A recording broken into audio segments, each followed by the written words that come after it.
तूने किसी police officer का खून किया था या नहीं? मैंने किसी ऑफिसर का खून नहीं किया। झूठ बोल रहा है तू? बता सब सच, वरना तेरा वो हाल करूंगा, ना तू जिंदा रहेगा ना मुर्दा। अमर, अमर क्या बता? मुर्दे उसका मार कर मेरे बाप का कातिल है।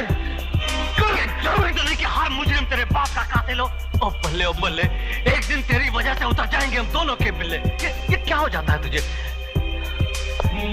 किसी भी मुजरिम को देखता हूँ, उसके दामन पर मेरे बाप के खून के छींटे नजर आते हैं। इंतकाम का जुनून मौजे मारने लगता है, भूल जाता हूँ अपने आप को। देख मेरे यार, तूने कोशिश की, मैंने कोशिश की, लेकिन असली कातिल की गर्दन तक न तेरे हाथ पहुंचे, न मेरे और न कानून के हाथ खूनी की गर्दन तक पहुंचे या ना पहुंचे, एक पुलिस ऑफिसर भले ही हार जाए, लेकिन उस बाप का बेटा नहीं हारेगा। मेरी आंखें एक ना एक दिन इस खूनी को तलाश करके ही रहेगी। अमर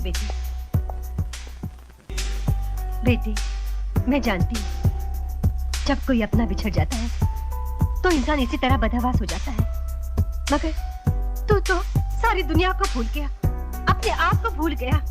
ये कौन सी धुन सवार हो गई है तुझ पर? इंतकाम की धुन माँ, इंतकाम की धुन। जब तक मेरे हाथ डैडी के कातिल की गर्दन तक नहीं पहुंचेंगे, मेरे सीने में आग भड़कती रहेगी। मैं चैन से जी नहीं पाऊंगा माँ, मैं चैन से जी नहीं पाऊंगा। ये सच है बेटी, जज्बात की चोट और दिल का घाव बहुत गहरा होता है, बहुत दर्द होता है उसमें। मगर बेटी, जो इस दुनिया से चले गए हैं वो तो चले ही गए हैं, मगर जो आए हैं उन्हें भी तो बुलाया नहीं जा सकता। कहते हैं बेटा बाप का दूसरा जन्म होता है। मैं बहू और बच्चे को घर ले आई हूँ।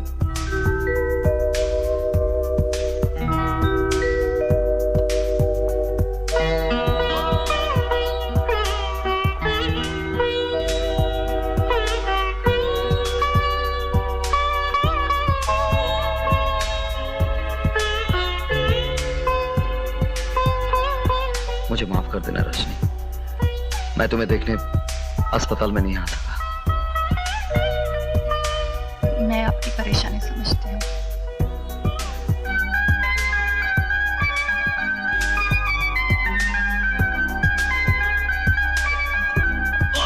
ओ बल्ले, तब क्या शेर सिंह डब्बों के थल्ले ले आए मुन्ना के खिलौने। Thank you uncle. बाप रे, इतने ढेर सारे खिलौने कहाँ से ले आए? कितने के खरीदे? ओ भाभी जी, हम पुलिस वाले हैं, कितने के क्या होते हैं? जो चीज पसंद आ गई हमारी हो गई। ओ शेर सिंह, साਡਾ मतलब है हम तो होलसेल के रेट पर लाए हैं। क्यों मुन्ना? पिछले 3 सालों से पूरा घर खिलौनों से भर डाला है और अब और खिलौने उठा लाए। अरे और क्या, मैं तो अपने मुन्ने के लिए जमीन आसमान उठा के लाऊं। ये तो मेरी जान, मेरी जिंदगी, मेरा ईमान है। अच्छा, बच्चे का इतना ख्याल है और बच्चे की माँ का बिल्कुल नहीं।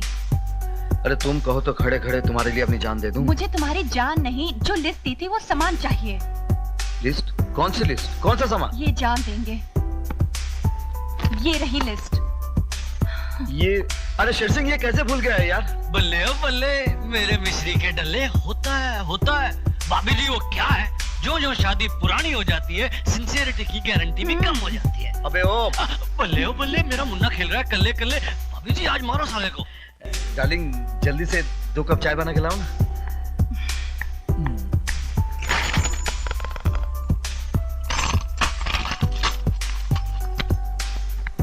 ओए, अनीता की फोटो यार, कभी अनीता की खबर मिली है? शेर सिंह, जिस तरह दिन में सितारे गायब हो जाते हैं ना, उसी तरह अनीता न जाने इस शहर में कहाँ खो गई।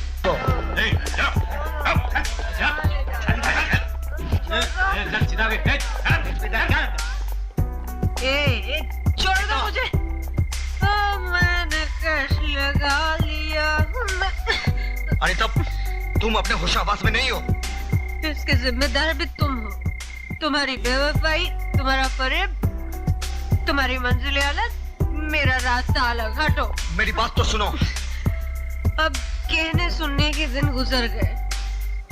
न मेरे पास सुनने के लिए वक्त है और न ही सहने के लिए दिल। इस हालत में गाड़ी चलाओगी? मरना चाहती हो तुम? तुम्हें क्या लगता है मैं जीना चाहती हूँ? तुम्हारा दुख समझता हूँ, लेकिन इंसान को जिंदगी में सब कुछ मिल तो नहीं जाता। तमन्नाएं तो बहुत होती हैं, लेकिन सभी पूरी नहीं होती। फर्क सिर्फ इतना है कि कुछ लोग आंसू बहाकर जीते हैं और कुछ लोग अपने दिल का दर्द छुपाकर जीते हैं। अनिता, दुनिया में इंसान सिर्फ अपने लिए पैदा नहीं हुआ है, दूसरों के लिए जीकर देखो, जिंदगी का मतलब समझ जाओगी। अगर खुद खुश नहीं रह सकती तो दूसरों को खुश रखने की कोशिश करो। जिंदगी जो खुद के काम ना आए, दूसरों की जिंदगी संवारने में लगा दो। ऐसी शांति मिलेगी कि जीवन सफल हो जाएगा।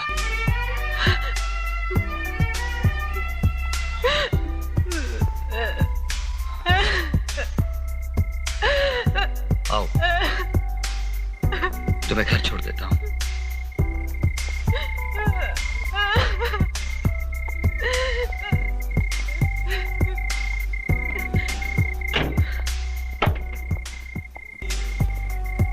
Anita,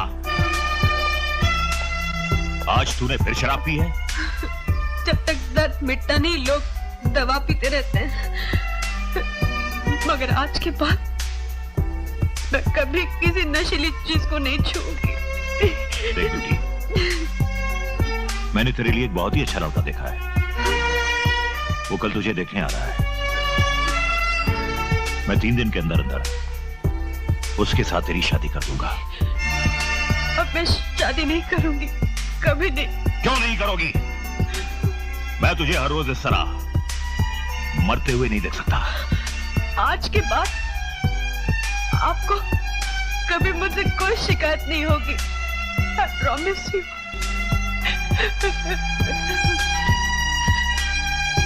Good night.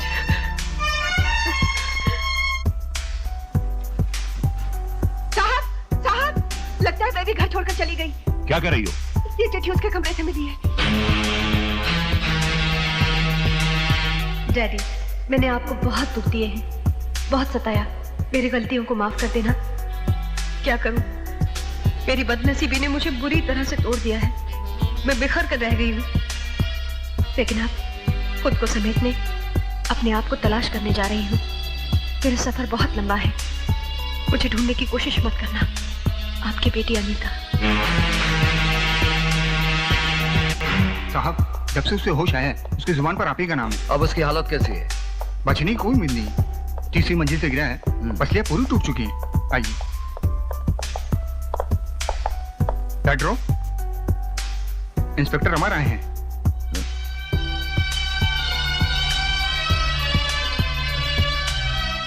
साहब,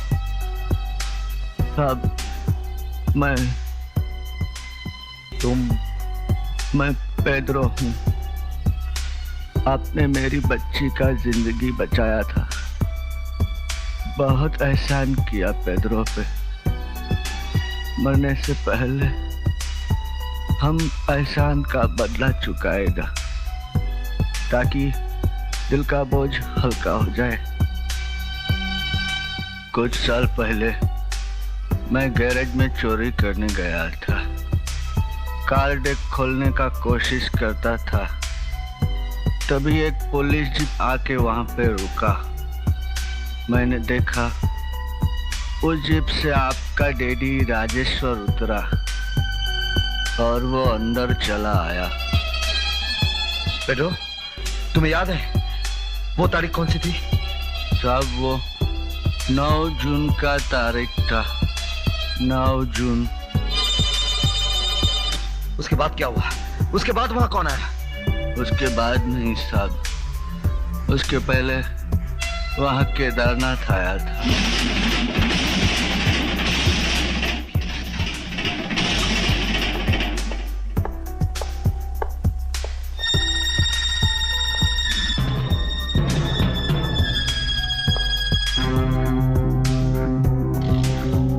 तुम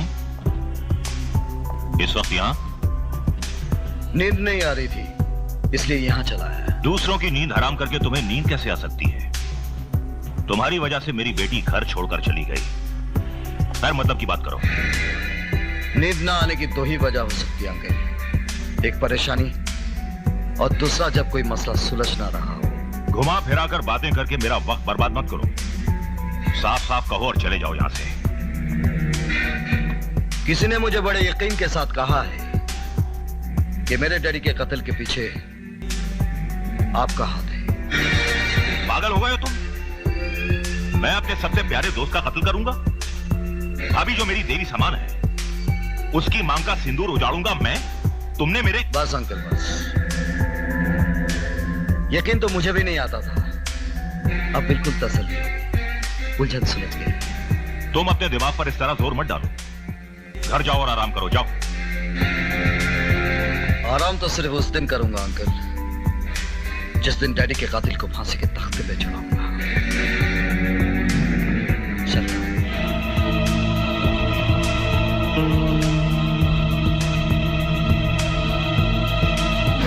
इसका मतलब है कि तुम्हारे जरिए मुझ तक पहुंचने की उसकी ये चाल थी। आज वो तुम तक पहुंचा है, कल वो मुझ तक भी पहुंच सकता है। हाँ जयमल, मौत की तलवार बनकर वो हम सबके सरों पर लटक रहा है अगर हमने जल्दी कोई कदम ना उठाया। फिक्र मत करो केदारनाथ, फिक्र मत करो। अब हम ऐसा खेल खेलेंगे कि सारा मामला एकदम शांत हो जाएगा। जयमल साहब, जब से डीसीपी राजेश्वर का कत्ल हुआ है, इंस्पेक्टर अमर ने तो हम जैसे लोगों का जीना ही मुश्किल कर दिया है। कईयों को तो मार मार के उनका हुलिया ही बिगाड़ दिया है। और अब उसका केदारनाथ पर शक करना हमारे लिए बहुत ही खतरनाक हो सकता है। हाँ, मैं जानता हूँ केदारनाथ एक बहुत ही कमजोर किस्म का इंसान है। पुलिस का दबाव पड़ने पर वो अपनी जुबान कभी भी खोल सकता है। तुम एक काम करो, केदारनाथ का मुंह भी हमेशा हमेशा के लिए बंद कर दो। मैं अभी खुराना को फोन लगाता हूँ। सर, आपने मुझे बुलाया? हाँ, एक ऐसा काम सौंप रहा हूं तुम्हें, अगर वो काम हो गया तो तुम्हारी वर्दी के सितारे भी बदल जाएंगे और तुम्हारी किस्मत के भी। मगर इस काम में जान का खतरा है।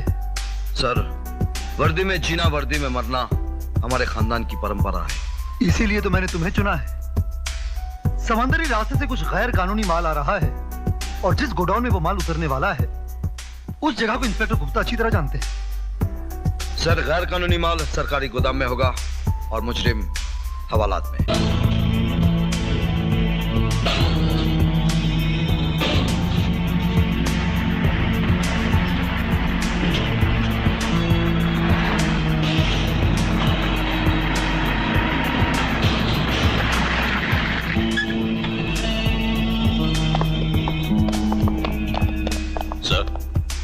यही है वो जगह जहां स्मगलिंग के माल से भरा ट्रक उतरने वाला है। तुम मेरे साथ चलो और तुम लोग अपनी अपनी जगह पोजीशन ले लो।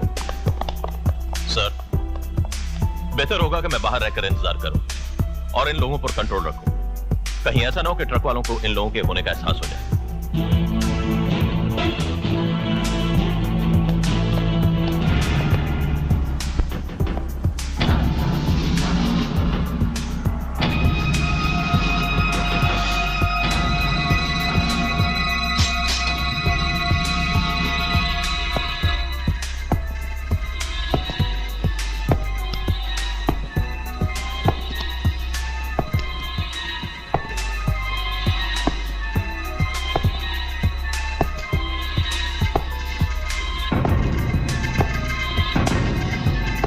रिवॉल्वर फेंक दो इंस्पेक्टर, वरना इतनी गोलियां चलेंगी कि तुम्हारे चीथड़े उड़ जाएंगे।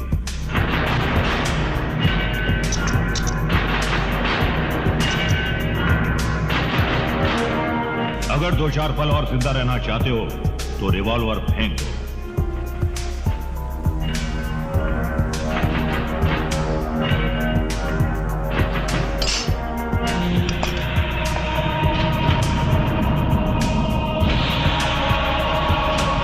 अच्छा, तो तुम हो भेड़ की खाल में छुपे हुए भेड़िए। या धोखे से मुझे लाने की तुम्हारी चाल थी? एक धोखेबाज के साथ धोखे से ही पेश आना पड़ता है। तूने मेरी बेटी के साथ धोखा करके उसकी जिंदगी बर्बाद कर दी। तेरी वजह से वो घर छोड़कर चली गई। उसके गम में जिस तरह मैं तड़प रहा हूं, आज तू भी उसी तरह तड़प तड़प कर मरेगा। किसने किसको धोखा दिया है ये तो वक्त ही बताएगा केदारनाथ, लेकिन आज तेरे काले कारनामों के साथ तेरी जिंदगी मैं खत्म कर दूंगा। तेरे बाप को भी यही गलतफहमी थी, इसीलिए वो मारा गया। अब तेरा भी वही अंजाम होने वाला है। देखते क्या हो, मार डालो हरामजादे को।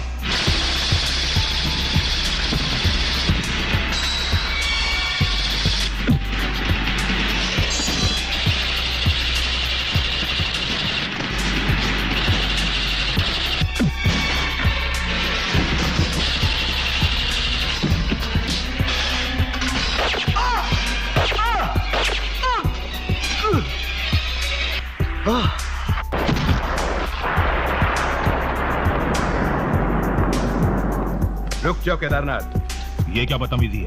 हमें ऑर्डर है कि अमर के साथ साथ तुम्हें भी खत्म कर दिया जाए।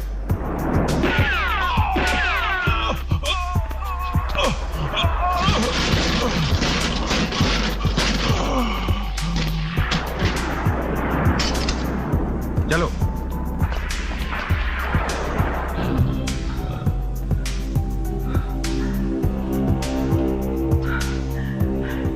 केदारनाथ, केदारनाथ। हाँ, मुझे शक था कि मेरी मौत का चाल दुश्मनों ने जरूर बुना होगा। वही चाल चली होगी जो मेरे डैडी के साथ चली गई थी, इसलिए मैं ये बुलेट प्रूफ जैकेट पहन के आया था। बताओ केदारनाथ, किसने ऑर्डर दिया था हम दोनों को मारने का? किसके कहने पर तुमने मेरे डैडी की हत्या की थी? नहीं अमर, मैंने तेरे डैडी की हत्या नहीं की। झूठ मत बोलो, मरने से पहले सच बोलकर एक पुण्य का काम करके जाओ। बताओ। मैं अपनी इकलौती बेटी अनीता की कसम खाकर कहता हूं, तुम्हारे डैडी का कत्ल मैंने नहीं मैंने तुमसे कहा था कि तुम हिंसा और हथियार का इस्तेमाल बिल्कुल नहीं करोगे, तो फिर सेठ केदारनाथ का खून कैसे हुआ? सेठ केदारनाथ की मौत का जिम्मेदार मैं नहीं हूं। उनके खून के छींटे मेरे दामन पर मत उछालिए। तो फिर किस पर उछालूं? हवाओं के दामन